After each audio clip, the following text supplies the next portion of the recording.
आज हम बाबा के गुरुकुल में बिपिन चंद्र द्वारा लिखित आधुनिक भारत के इतिहास के चैप्टर 13 स्वराज्य के लिए संघर्ष भाग 2 नई शक्तियों का आविर्भाव को पढ़ेंगे।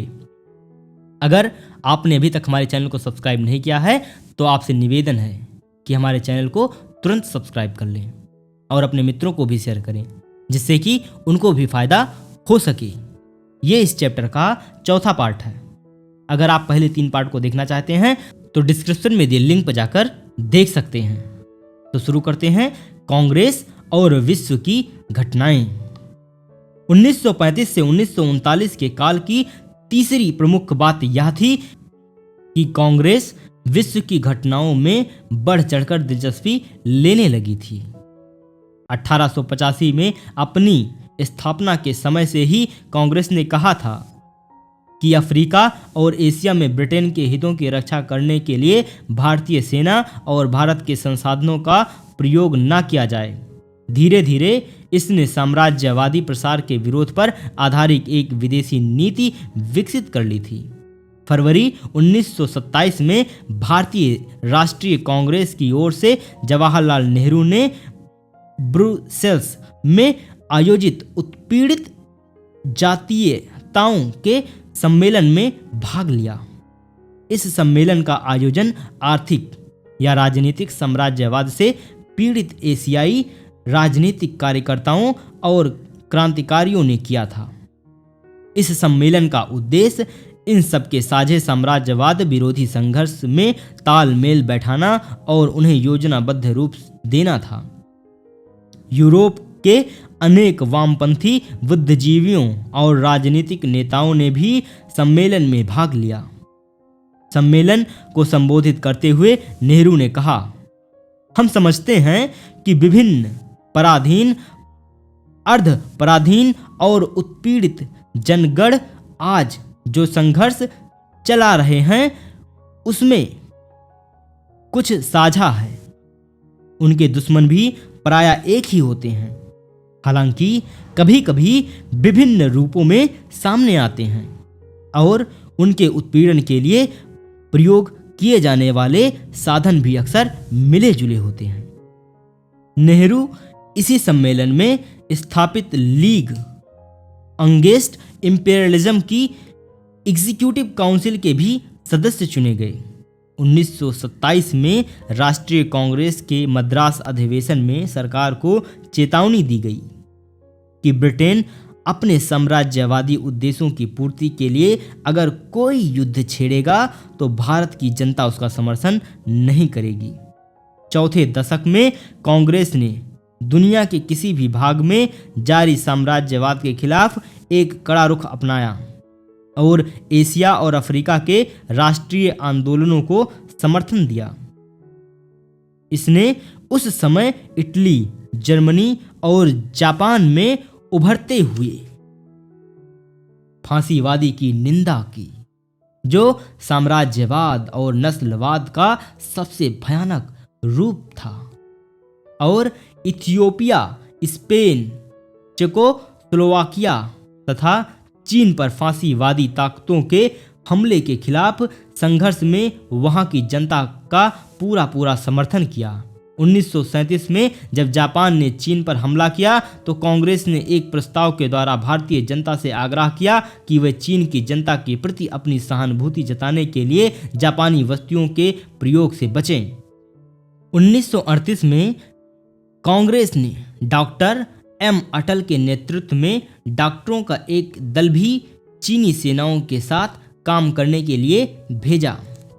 राष्ट्रीय कांग्रेस को पूरा विश्वास था कि भारत का भविष्य उस संघर्ष से घनिष्ठतापूर्ण जुड़ा हुआ है जो एक तरफ फांसीवाद तथा दूसरी तरफ स्वाधीनता, समाजवाद और जनतंत्र की शक्तियों के बीच छिड़ने वाला है।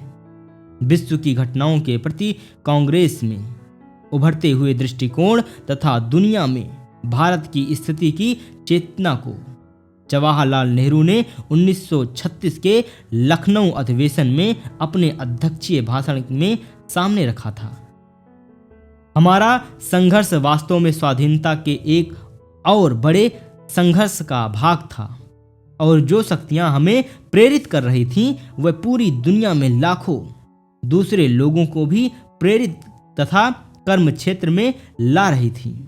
संकट की स्थिति में पूंजीवाद ने फांसीवाद का रूप लिया। पराधीन और औपनिवेशिक देशों में साम्राज्यवाद जो कुछ बहुत पहले से रहा है, स्वयं को जन्म देने वाले कुछ देशों में ही पूंजीवाद ने भी वैसे ही रूप धारण कर लिया। फांसीवाद और साम्राज्यवाद इस तरह पतनशील पूंजीवाद के दो रूप बनकर सामने आए। पश्चिम में समाजवाद तथा पूर्वी तथा अन्य पराधीन देशों में उदीयमान राष्ट्रवाद ने फांसीवाद और साम्राज्यवाद के इस गठजोड़ का विरोध किया। कांग्रेस साम्राज्यवादी शक्तियों के किसी भी आपसी युद्ध में भारत सरकार की किसी प्रकार की भागीदारी का विरोध करेगी। इस बात पर जोर देते हुए नेहरू ने कहा, विश्व की प्रगतिशील शक्तियों के प्रति स्वाधीनता के लिए तथा राजनीतिक और सामाजिक बंधन तोड़ने के लिए लड़ने वालों के प्रति हम अपने पूरे सहयोग का वचन देते हैं, क्योंकि साम्राज्यवाद और फांसीवाद प्रतिक्रिया के विरोध में उनके संघर्ष से हमें यह लगता है कि हमारा संघर्ष एक साझा संघर्ष है। अब हम रजवाड़ों की जनता का संघर्ष को पढ़ेंगे। इस काल का चौथा प्रमुख घटनाक्रम यह था कि राष्ट्रीय आंदोलन रजवाड़ों तक भी फैल गया। इन रजवाड़ों में से अधिकांश में आर्थिक, राजनीतिक और सामाजिक परिस्थितियां नरक जैसी थीं। किसान दमन के शिकार थे, मालगुजारी और कर बहुत अधिक तथा असहनीय थे। शिक्षा का कोई खास प्रसार न था। स्वास्थ्य और अन्य सामाजिक सेवाएं एकदम पिछड़ेपन की हालात में थीं और प्रेस की स्वतंत्रता तथा दूसरे नागरिक अधिकारों का शायद ही कोई मान हो। रजवाड़ों की आय का बहुत बड़ा भाग राजा और उसके परिवारों के भोग विलास पर खर्च होता था। अनेक रजवाड़ों में भूदास प्रथा, गुलामी और बेगार का बोलबाला था। पहले के पूरे इतिहास में आंतरिक विरोध या बाहरी आक्रमण की चुनौतियां इन भ्रष्ट और पतित राजा महाराजाओं की मनमानी पर कुछ हद तक नियंत्रण रखती थीं, परंतु ब्रिटिश शासन ने राजाओं को इस दोनों खतरों से सुरक्षित बना दिया और अब वे खुलकर अपने शासन का दुरुपयोग करने लगे। इसके अलावा राष्ट्रीय एकता के विकास में बाधा डालने तथा उदीयमान राष्ट्रीय आंदोलन का मुकाबला करने के लिए ब्रिटिश अधिकारी भी राजाओं का इस्तेमाल करने लगे। राजा महाराजा भी अपनी बारी में किसी का जन विद्रोह के आगे अपनी सुरक्षा के लिए ब्रिटिश सत्ता पर निर्भर थे और उन्होंने राष्ट्रीय आंदोलन के प्रति दुश्मनी का रवैया अपनाया। 1921 में चैम्बर ऑफ प्रिंसेस की स्थापना की गई ताकि महाराजे मिल बैठ सकें और ब्रिटिश मार्गदर्शन में अपने साझे हित के विषयों पर विचार कर सकें। 1935 के भारत सरकार कानून में भी प्रस्तावित संघीय ढांचे की योजना इस प्रकार रखी गई थी कि राष्ट्रवादी शक्तियों पर नियंत्रण बना रहे। इसमें व्यवस्था थी कि ऊपरी सदन में कुल सीटों के 2/3 तथा निचले सदन में 1/3 पर रजवाड़ों का प्रतिनिधित्व रहेगा। अनेक रजवाड़ों की जनता अब जनतांत्रिक अधिकारों और लोकप्रिय सरकारों की मांग को लेकर आंदोलन करने लगी। विभिन्न रजवाड़ों में राजनीतिक गतिविधियों के तालमेल के लिए दिसंबर 1927 में ही All Indian State People's Congress की स्थापना हो चुकी थी। दूसरे असहयोग आंदोलन ने रजवाड़ों की जनता पर काफी गहरा प्रभाव डाला और उन्हें राजनीतिक गतिविधियों के लिए प्रेरित किया। अनेक रजवाड़ों खासकर राजकोट, जयपुर कमीशन, हैदराबाद और त्रावणकोर में जनसंघर्ष चलाए गए। राजाओं ने इन संघर्षों का सामना निर्मम दमन के द्वारा किया। इनमें से कुछ ने सांप्रदायिकता का सहारा भी लिया। हैदराबाद के निजाम ने जन आंदोलन को मुस्लिम विरोधी और कश्मीर के महाराजा ने हिंदू विरोधी घोषित किया, जबकि त्रावणकोर के महाराज का दावा था कि जन आंदोलन के पीछे ईसाइयों का हाथ है। राष्ट्रीय कांग्रेस ने रजवाड़ों की जनता के संघर्ष का समर्थन किया और राजाओं से आग्रह किया कि वे जनतांत्रिक प्रतिनिधि सरकार स्थापित करें और जनता को मूलभूत नागरिक अधिकार दें। 1938 में जब कांग्रेस ने अपने स्वाधीनता के लक्ष्य को परिभाषित किया तो उसमें रजवाड़ों की स्वाधीनता को भी शामिल किया। अगले साल त्रिपुरी अधिवेशन में राष्ट्रीय कांग्रेस ने रजवाड़ों की जनता के आंदोलनों में और भी सक्रिय रूप से भाग लेने का फैसला किया। ब्रिटिश भारत तथा रजवाड़ों के राजनीतिक संघर्षों के साझे राष्ट्रीय लक्ष्यों के सामने रखने के लिए जवाहरलाल नेहरू को 1939 में All Indian State People's Conference का अध्यक्ष चुना गया। रजवाड़ों की जनता के आंदोलन ने उस समय में राष्ट्रीय चेतना पैदा की। इससे पूरे भारत में एकता की नई चेतना भी फैली। अब हम सांप्रदायिकता का विकास को पढ़ेंगे। पांचवें महत्वपूर्ण घटनाक्रम सांप्रदायिकता का विकास था। सीमित मताधिकार तथा अलग अलग चुनाव मंडलों के आधार पर विधानसभाओं के लिए जो चुनाव हुए उससे एक बार फिर अलगाववादी भावनाएं पैदा हो गईं। इसके अलावा कांग्रेस अल्पसंख्यकों के लिए सुरक्षित अनेक सीटें जीतने में असफल रही।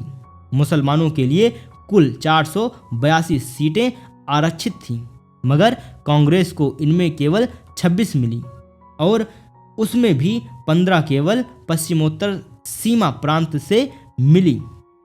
हालांकि इनमें ज़्यादा सीटें मुस्लिम लीग को भी नहीं मिली। हिंदू महासभा भी बुरी तरह हारी। इसके अलावा जमींदारों और सूदखोरों की पार्टियां भी चुनाव में धूल चाटती नजर आई। कांग्रेस ने एक मूलगामी कृषि कार्यक्रम अपना लिया था और किसान आंदोलन फैल रहे थे। इन दो बातों को लेकर जमींदार और सूदखोर अब सांप्रदायिक पार्टियों को अपना समर्थन देने लगे। उन्होंने समझ लिया कि आम जनता की व्यापक राजनीतिक भागीदारी के युग में उनके हितों की खुलकर वकालत कर सकना अब संभव नहीं होगा। अब सांप्रदायिक पार्टियां मजबूत होने लगीं। जिन्ना के नेतृत्व में मुस्लिम लीग कांग्रेस की घोर विरोधी हो गई। अब उसने यह प्रचार शुरू कर दिया कि मुस्लिम अल्पसंख्यकों के बहुसंख्यक हिंदुओं में समा जाने का खतरा है। उसने इस अवैज्ञानिक और अनैतिहासिक सिद्धांत का प्रचार किया कि हिंदू और मुसलमान दो अलग अलग राष्ट्र हैं और उनका एक साथ रह सकना असंभव है। 1940 में मुस्लिम लीग ने एक प्रस्ताव पारित करके मांग की कि स्वाधीनता के बाद देश के दो भाग कर दिए जाएं और पाकिस्तान नाम का एक अलग राज्य बनाया जाए। हिंदुओं के बीच हिंदू महासभा जैसे संगठनों के अस्तित्व के कारण मुस्लिम लीग के प्रचार को और बल मिला। हिंदू एक अलग राष्ट्र है और भारत हिंदुओं का देश है। यह कहकर हिंदू संप्रदायवादियों ने मुस्लिम संप्रदायवादियों की ही बात दोहराई। इस तरह उन्होंने भी दो राष्ट्रों के सिद्धांत को मान लिया। उन्होंने इस बात का जमकर विरोध किया कि अल्पसंख्यकों के लिए पर्याप्त सुरक्षा व्यवस्था की जाए ताकि उन्हें बहुमत के प्रभुत्व का भय न रहे। एक तरह से हिंदू संप्रदायवाद का औचित्य और भी कम था। हर देश में धार्मिक, भाषाई या जातीय अल्पसंख्यकों को कभी न कभी ऐसा लगता रहा है कि उनकी संख्या कम होने के कारण उनके सामाजिक और सांस्कृतिक हितों को हानि पहुंच सकती है। लेकिन बहुसंख्यक संप्रदाय ने जब भी अपने वचन और कर्म से यह सिद्ध किया कि ये भय निराधार है, तो अल्पसंख्यकों का भय समाप्त हो गया है। परंतु जब बहुसंख्यक जनता का कोई भाग सांप्रदायिक और संकीर्ण हो जाता है और अल्पसंख्यकों के खिलाफ बोलने या कुछ करने लगता है, तो अल्पसंख्यक अपने को असुरक्षित महसूस करने लगते हैं। तब अल्पसंख्यकों का सांप्रदायिक और संकीर्ण नेतृत्व भी मजबूत होता है। उदाहरण के लिए चौथे दशक में मुस्लिम लीग वहीं मजबूत थी जहां मुस्लिम अल्पसंख्यक थे। इसके विपरीत पश्चिमोत्तर सीमा प्रांत पंजाब, सिंध और बंगाल में जहां मुसलमान बहुसंख्यक थे और इसलिए अपने को कुछ सुरक्षित महसूस करते थे, वहां मुस्लिम लीग कमजोर थी। दिलचस्प बात यह है कि हिंदू और मुस्लिम संप्रदायवादियों ने कांग्रेस के खिलाफ एक दूसरे के हाथ मिलाने में कोई संकोच नहीं किया। पश्चिमोत्तर सीमा प्रांत पंजाब, सिंध और बंगाल में हिंदू संप्रदायवादियों ने कांग्रेस के विरोध में मुस्लिम लीग तथा दूसरे संप्रदायवादी संगठनों का मंत्रिमंडल बनवाने में सहायता की। सरकार समर्थक रवैये अपनाना भी तमाम सांप्रदायिक संगठनों की एक साझी विशेषता थी। यहां हम कह दें कि हिंदू और मुसलमान राष्ट्रवाद भी बात करने वाले किसी भी सांप्रदायिक संगठन या दल ने विदेशी शासन विरोधी संघर्ष में कभी कोई सक्रिय भाग नहीं लिया। दूसरे धर्मों की जनता तथा राष्ट्रवादी नेताओं को ही वे अपना वास्तविक शत्रु समझते थे। सांप्रदायिक संगठन और दल जनता की सामाजिक और आर्थिक मांगें उठाने से भी कतराते रहे, जबकि राष्ट्रवादी आंदोलन, जैसे कि हमने देखा है, बढ़ चढ़कर इन मांगों को उठाता रहा। इस संबंध में वह ऊंचे वर्गों से निहित स्वार्थों का भी प्रतिनिधित्व करने लगे। बहुत पहले 1933 में ही इस बात को जवाहरलाल नेहरू ने समझ लिया था। आज सांप्रदायिकता का आधार राजनीतिक प्रतिक्रिया है और इसलिए हम देखते हैं कि सांप्रदायिक नेता बिना किसी अपवाद के राजनीतिक और आर्थिक मामलों में प्रतिक्रियावादी बन बैठे हैं। ऊंचे वर्गों के लोगों के संगठन यह दिखाकर कि वे धार्मिक अल्पसंख्यकों या बहुसंख्यकों की सामुदायिक मांगों के पक्षधर हैं, अपने स्वयं के वर्गीय हितों को छिपाने के प्रयास करते हैं। हिंदुओं, मुसलमानों तथा दूसरों की ओर से रखी गई विभिन्न सामुदायिक मांगों का आलोचनात्मक विश्लेषण करने पर पता चलेगा कि इनका जनता से कुछ भी लेना देना नहीं है। राष्ट्रीय आंदोलन ने सांप्रदायिक ताकतों का हमेशा दृढ़ता से विरोध किया और धर्मनिरपेक्षता से उसकी प्रतिबद्धता हमेशा गहरी और संपूर्ण रही। फिर भी वह सांप्रदायिक चुनौतियों का सामना करने में पूरी तरह सफल न हो सका। अंत में सांप्रदायिकता देश का विभाजन कराने में सफल रही। इस असफलता की व्याख्या कैसे की जाए? इसका एक उत्तर जो प्रायः दिया जाता है वह यह है कि राष्ट्रवादी नेताओं ने सांप्रदायिक नेताओं से बातचीत करने और उन्हें साथ लेने के पर्याप्त प्रयास नहीं किए। हमारा विचार इसके ठीक विपरीत है। आरंभ से ही राष्ट्रवादी नेताओं ने सांप्रदायिक नेताओं से बातचीत पर बहुत अधिक भरोसा किया, लेकिन संप्रदायवाद से समझौता करना या उसे संतुष्ट कर सकना असंभव था। इसके अलावा एक तरह की सांप्रदायिकता को संतुष्ट करने का प्रयास किया जाता तो प्रक्रिया के रूप में दूसरे तरह की सांप्रदायिकता हमेशा ही पलने फूलने लगती। 1937 और 1939 के बीच कांग्रेस के नेताओं ने बार बार जिन्ना से मुलाकात करके उसे मनाने का प्रयास किया, लेकिन जिन्ना ने कभी कोई ठोस मांग सामने नहीं रखी। इसके बजाय उन्होंने यह असंभव मांग रखी कि कांग्रेस माने कि वह हिंदुओं की पार्टी है और केवल हिंदुओं का प्रतिनिधित्व करती है। केवल तभी वह कांग्रेस से बात करेंगे। कांग्रेस के लिए यह मांग स्वीकार करना संभव न था, क्योंकि ऐसा करके वह अपने बुनियादी धर्मनिरपेक्ष राष्ट्रवादी चरित्र को ही छोड़ देती। वास्तविकता यह है कि संप्रदायवाद को संतुष्ट करने के जितने भी प्रयास किए गए, उतनी ही अधिक उसमें उग्रता आती गई। वास्तव में सांप्रदायिकता को संतुष्ट करने की जरूरत नहीं थी।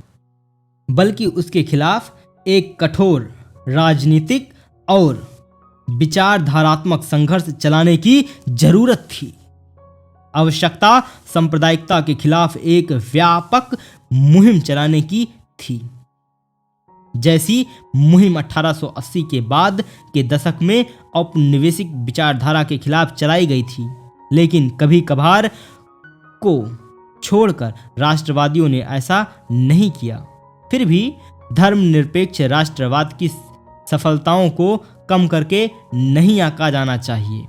1946 से 1947 में विभाजन के आगे और पीछे हुए दंगों तथा सांप्रदायिक शक्तियों के पुनरुत्थान के बावजूद स्वतंत्रता के बाद भारत एक धर्मनिरपेक्ष संविधान बनाने तथा मूल रूप से एक धर्मनिरपेक्ष राजनीतिक व्यवस्था और समाज खड़ा कर सकने में सफल रहा। हिंदू सांप्रदायिकता समाज में और राष्ट्रवादियों की कतारों तक भी गहरे बैठी थी।